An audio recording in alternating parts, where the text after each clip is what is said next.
Most people discovered Luke Thompson the moment Benedict Bridgerton walked onto their screen. Charming, a little tortured, devastatingly handsome. But here's what almost nobody talks about.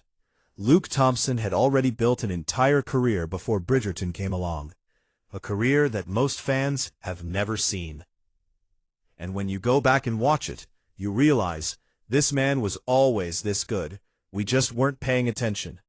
Stay with me until the end, because I'm going to show you something from his early work that completely changes the way you'll see Benedict Bridgerton. Luke Thompson was born in 1989 in Dursley, Gloucestershire, a small town in England that has produced exactly one major television heartthrob, and it's him. He trained at the London Academy of Music and Dramatic Art, LAMDA, one of the most competitive drama schools in the world. You don't get in on looks, you get in on craft. His stage work came first.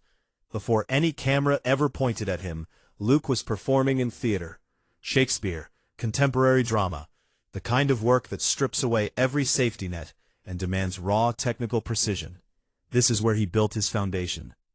And this is why, when you watch him in Bridgerton, there's a stillness to him, a control. Most actors fidget under pressure. Luke just holds. His early screen work is where things get interesting. His first major television role was in Midsomer Murders.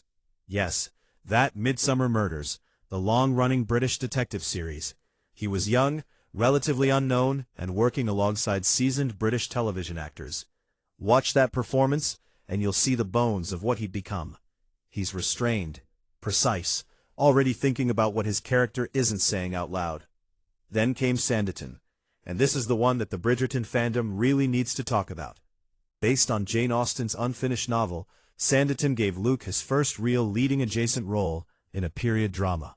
He played Sidney Parker's younger brother, and he was immediately, undeniably magnetic.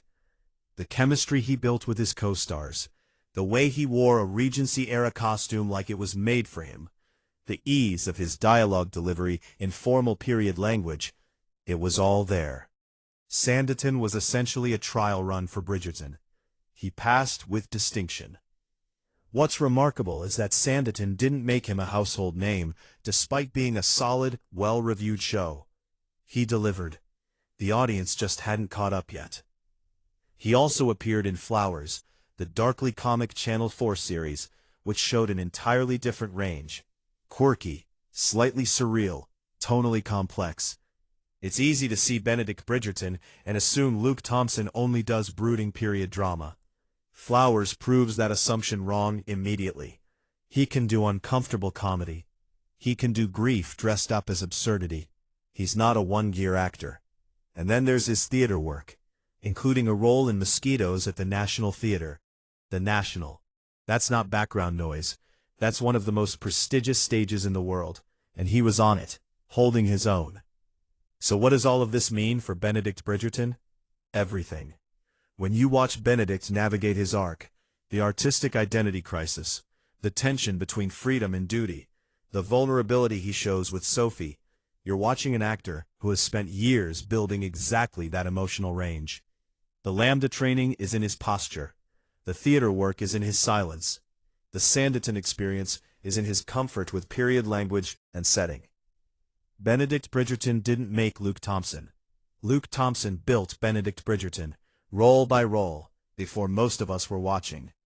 And now that he's in the conversation for a Bridgerton season of his own, you should know the full picture of who you're rooting for.